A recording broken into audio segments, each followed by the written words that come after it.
Hey guys, it's Sean here. I just want to give you a tip of the day from the world's next Picasso. Maybe. Anyway, my tip of the day is LinkedIn. Now everyone's used this for a job kind of posting, but you can also create kind of an artist profile as well.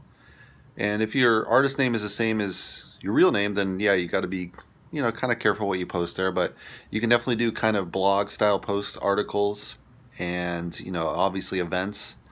Now most people go into LinkedIn, it's probably they're looking for a job or they're looking for people to recruit, but they also recruit sometimes CEOs. So CEOs will have their resumes on there as well, so recruiters will see those, or a CEO will be looking for another CEO if he helps out, and those guys have a lot of money, so they'll definitely be in the purchase range, $2,000 up. So it's a good audience to pitch to. All right, that's my tip of the day. Good luck, guys.